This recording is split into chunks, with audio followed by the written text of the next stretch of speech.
Hello everybody and welcome back to the channel. My name is Dr. Ghost and today we are going to be checking out another sort of teaser slash trailer sort of deal. Looks like we got Star Trek coming back, so we're gonna go ahead watch this little trailer and then we'll kind of break it down and yeah. So I'm not really been playing, I haven't been rather, I have not been playing World of Warships Legends a lot lately. Just been kind of bored, already did the campaign, got almost my challenges done. There's like nothing for me to do right now. So I've been coming on just covering these videos that Wargaming have been releasing. And well, yeah, so with all of that out of the way, let's go ahead and jump right in. Now I'm probably gonna I'm debating just muting this and putting my own like music over it because screw it, man. Let's just watch it and hope for the best.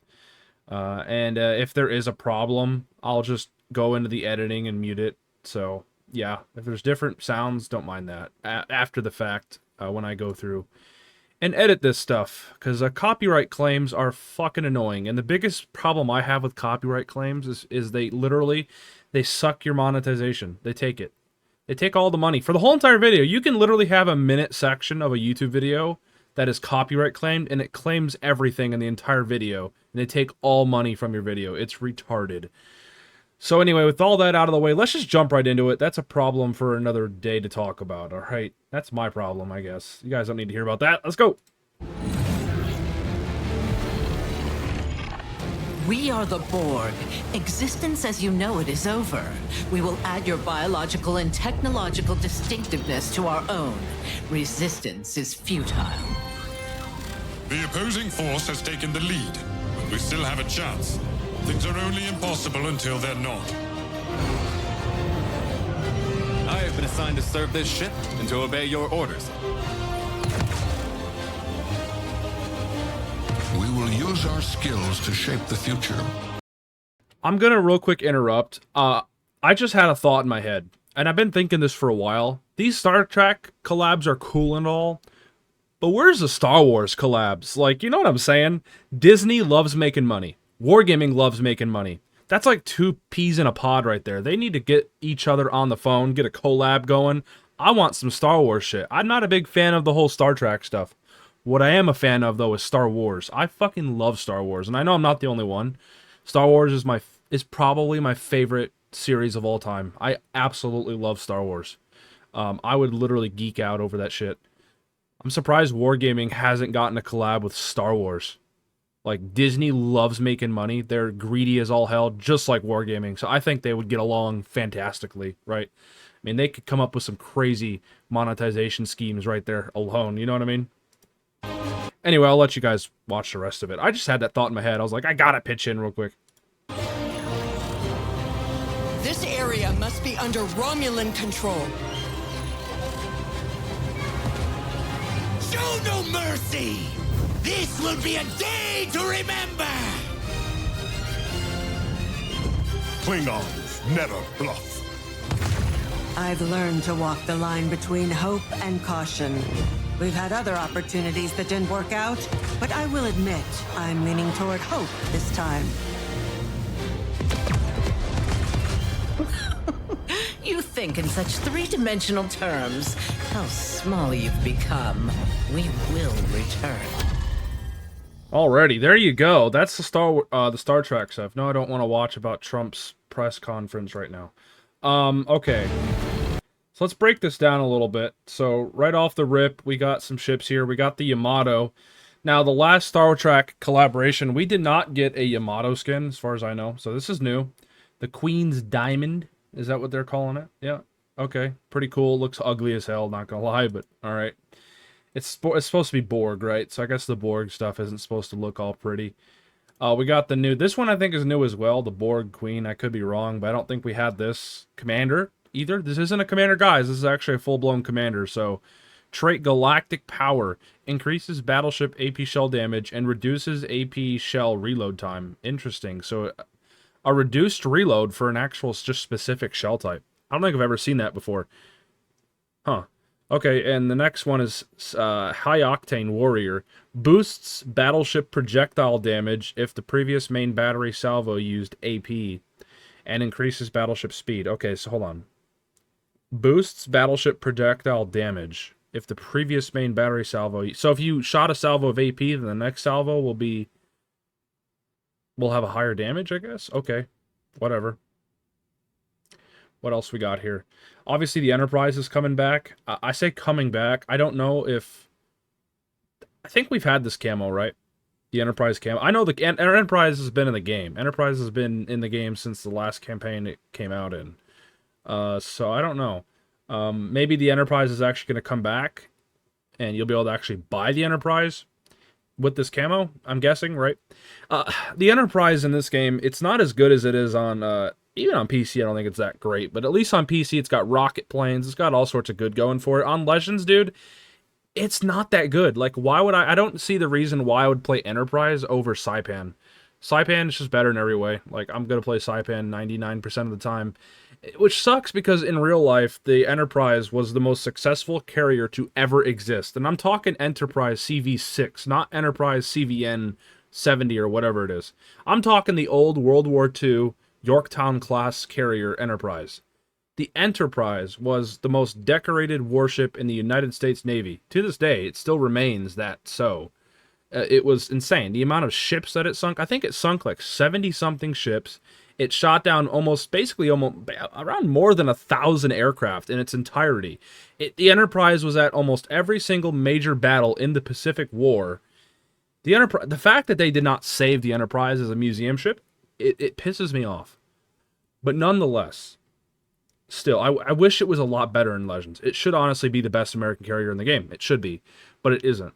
And I think a lot of that is because of the bombers. The AP bombs. AP bombs alone are tricky to use, and they require very specific ships and situations for them to actually be able to citadel things. Like, I would rather just have high explosive bombs. Give me the good old Lexington HE bombs, and just let me plaster people for 20, 30, 20 something, maybe even 30,000 damage. Do you guys remember the old Lexington bombs when you can just smack people for like 15, 20, 25, 30k? Oh my god, those were the days, man. Now it doesn't really do that as much because they went through a whole entire carrier rework, and now they're not as punchy. But anyway, let's continue breaking down through here. Let's just keep watching. It's a special skin, so I don't know if we actually had that. Now this one I know we've had. Captain Picard is coming back. He's a pretty good commander for Enterprise.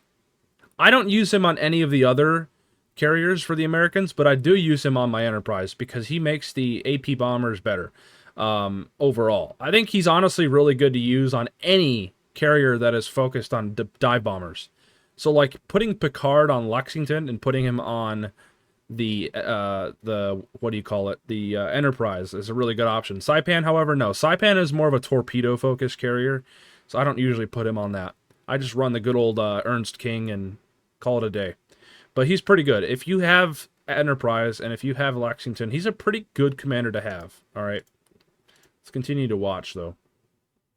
I like that too. The planes are like spaceships. That's pretty sick. And I won't even lie though, like the AP bombs on the Enterprise against cruisers it's really good. It depends on the cruiser. Like some cruisers have no armor, best armor bullshit, so you're not able to citadel them. But most cruisers, like Japanese cruisers, and even American cruisers, German battleships, all that stuff, the AP bombs do really well against. Like I've had some insane drops with the AP bombs, but again, it's super situational. I would rather just be able to do consistent damage over and over and over and over again with the high explosive bombs and set fires, right? People forget about the fires that the HE bombs set. But anyways, let's keep on tagging along. Now this guy I think is new as well. Commander Riker. This guy looks pretty cool. Airstrike Battleship Commander. Airstrike / Battleship Commander. So he's going to probably be someone to put on your alternative battleships, the battle carriers, right? I don't know. Commander Riker. So his #1 trait decreases airstrike cooldown. Yeah, so he's going to be for your alternative battleships, the battle carriers. Decreases airstrike cooldown and rudder shift times. That's pretty good to have. Pegasus decreases the next torpedo airstrike reload time if the previous torpedo airstrike hits an enemy. Okay, so if you hit somebody with a torpedo with your airstrike, it's going to decrease the next reload on that next wave of airstrikes you got. Pretty cool. Okay. Yeah, he looks pretty nice. Handsome It's a handsome looking feller. We also got the Diker coming back. Let me rewind it. Did I miss something? Let me pause it right when it... Okay, Diker. Okay, I thought something popped up here. It's just the Enterprise in the way. Okay, the Diker, I'm pretty sure we already had the Diker. Diker's basically just a Gneisenau, if I recall, but French. We got Commander, or Ambassador Spock coming back. He's just your full-blown battleship commander. Probably going to be putting him on the Diker if you have him and whatnot, but live long and prosper. That's his main thing here. Increase maximum HP amount restored by the repair party. Consumable for each % of HP lost. Okay. Skill fascinating. It sounds pretty good though, not gonna lie. I don't know the exact percentages, but it sounds pretty good. Skill fascinating. Each main battery shell hit, resulting in damage increases secondary battery shell grouping and damage to the same ship up to 100%. Let me read that again. Each main battery shell hit, resulting in damage, increases the secondary shell grouping. Okay. And damage to the same ship, up to 100%. Wow, so if you continuously hit people for damage, that's pretty good. I'm not gonna lie. He seems like a pretty good commander to even run, like, on Flandre. He's a pretty good, like, secondary commander, it looks like. The Akatsuki with its little space camo. There you go. And we got this lady, Commander Sela. I think she's been in the game too. Trait, Singularity Core. Increases torpedo speed and reduce the engine boost cooldown time. So this is probably a good commander to have for your Japanese destroyers, obviously, because it's a destroyer commander for Japan. So there you go. Skill, her next skill is Tall Shiar Cloak. Reduces your ship and her torpedo detectability ranges at the cost of lower duration of smoke generator. Reduces your ship and her torpedoes detectability ranges. Okay. That's pretty good. So it makes your torpedoes less detectable, but it makes your smoke generator basically last longer. Okay. Interesting. She seems like an okay commander. And obviously the Bordice. If you guys have an opportunity to get this thing, unless they nerf it, I don't know. We'll have to take a look at patch notes tomorrow, but the Bordice, easily one of the best tier 6 cruisers in the game. I have it, and it's disgusting. It's basically an Edinburgh at tier 6. I'm not even joking. It is straight up crack cocaine. Okay? I do recommend Bordice. If you want to blow some money, that's a ship to blow it on. It's basically an Edinburgh. If you like Edinburgh, it's basically that, put it tier 6. Not even joking. It's got a 30mm armor everywhere. 30mm armor plastered everywhere on the Bordice. And it's a tier 6 premium, so it makes money. And overall, it's just really good. Like, the Bordice is pretty nasty. If you like your British cruisers, you're going to probably like the Bordice. And we got this guy. He's coming back. The guy that looks like just insane. Chancellor Gowron. Or Gowron. You're welcome to try. Reduce damage to your cruiser while her secondary battery guns are aiming or firing. If I recall too, I think the Bordice has pretty good secondary range as well for a cruiser. I think it gets like a couple kilometers extra. So this guy's probably going to be good to run on your Bordice. And his next skill is Sword of Kaless. Increase AP damage and shell grouping against enemies with minus 50% HP. Okay. Is that greater than? I guess it's greater than 50% HP. I don't know. He seems alright. I don't know. I don't have him, but there you go. I guess he's okay to have if you, you know. Commander Worf. Sky Attack. Increased damage dealt by aircraft drop projectiles. So this guy's another, this guy's for your Dutch cruisers. Okay. So this guy's going to be for your Dutch cruisers. So anybody who likes Dutchies, you guys are probably going to like this guy if you get him. Redundancy. Reduces incoming Citadel damage by up to 30% and ship's extremities damage by up to 10%. So yeah, this guy seems pretty nasty. I'm sure he'll be good to run. Also, we got the USS Voyager. Interesting. It's a cruiser, and I love me some cruisers, but it's a tier 8, so... Is this basically the, Is that basically the... It looks like... What is that?